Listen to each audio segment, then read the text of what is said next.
British शासन का भारतीय अर्थव्यवस्था पर प्रभाव। धन निष्कासन के सिद्धांत ड्रेन ऑफ वेल्थ थ्योरी का प्रतिपादन किसने किया? दादा भाई नौरोजी ने। वर्ष 1892 में लिबरल पार्टी के टिकट पर ब्रिटिश हाउस ऑफ कॉमन्स में चुने जाने वाले पहले भारतीय कौन थे? Dadabhai Naoroji. Poverty and the unBritish rule in India नामक पुस्तक किसने लिखी? दादा भाई नौरोजी। यह विचार किसने दिया कि भारत में ब्रिटिश आर्थिक नीति घिनौनी है?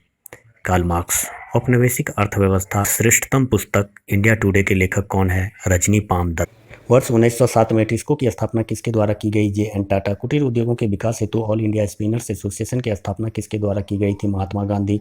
वर्ष 1854 में Bombay spinning and weaving company की सूती वस्त्र की फैक्ट्री किसके द्वारा स्थापित की गई? कवासजी डावर। वर्ष 1855 में भारत का प्रथम जूट मिल कहाँ स्थापित किया गया था? रामपुर, पश्चिम बंगाल। भारत का प्रथम चाय बागान कब स्थापित हुआ था? तो 1833 में। लेकिन विकिपीडिया के अनुसार 1837 में first English tea garden establish हुआ था चबुआ इन अपर असम में। और 1840 से Assam T company commercial production of T उस रीजन में स्टार्ट कर दिया था। प्रसिद्ध इतिहासकार के.एम. पानिकर ने 1765 से 72 ईस्वी के काल को डाकू राज का काल कहा। के.एम. पानिकर ने 1765 से 72 ईस्वी के काल को डाकू राज का काल कहा। प्रमुख कृषि पद्धतियाँ, प्रथा और उसकी विशेषता। तिनकठिया प्रथा।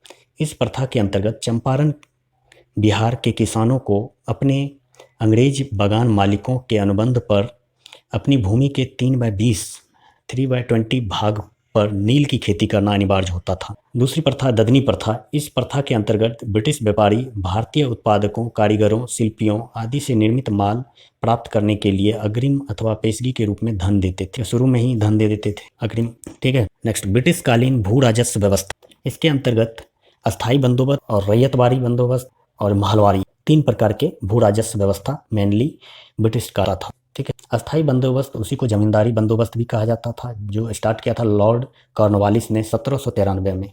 रैयतवारी व्यवस्था टॉमस मुनरो द्वारा स्टार्ट किया गया था 1820 में। और महलवारी हॉल्ट मैकेंजी 1822 में शुरू किया था। ठीक है। अस्थायी बंदोबस्त के अंतर्गत बंगाल, बिहार, उड़ीसा, उत्तर प्रदेश, बनारस और उत्तरी कर्नाटक के क्षेत्र आता था।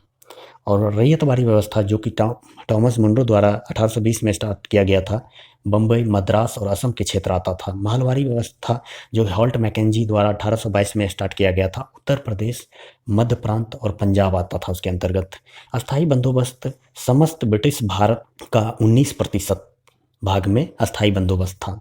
रैयतवारी बंदोबस्त समस्त ब्रिटिश भारत का 51% भाग, यानी कि सबसे ज़्यादा भाग में रैयतवारी व्यवस्था था, 51% भाग में। महलवारी प्रथा था समस्त ब्रिटिश भारत का 30% भाग में महलवारी प्रथा, कृषि का भू राजस्व व्यवस्था का महलवारी प्रथा 30% भाग में था। रैयतवारी कितना था? 51% में। अस्थायी बंदोबस्त 19% में था। ठीक है। अस्थायी बंदोबस्त के अंतर्गत भूमि अधिग्रहण सदैव के लिए जमींदार के पास रहता था। भूमि अधिग्रहण जमींदार को होता था। ठीक है। और जो रैयतवारी क्या होता था? भूमि का मालिक किसान होता था रैयतवारी में। महलवारी भूमि पर गांव का अधिकार होता था। ठीक है। अस्थायी बंदोबस्त ब्रिटिश सरकार को राजस्व देने की जिम्मेदारी, अस्थायी बंदोबस्त में ब्रिटिश सरकार को राजस्व देने की जिम्मेदारी जमींदार के पास होती थी और उसका अधिकार भी जमींदार के पास होता था। तो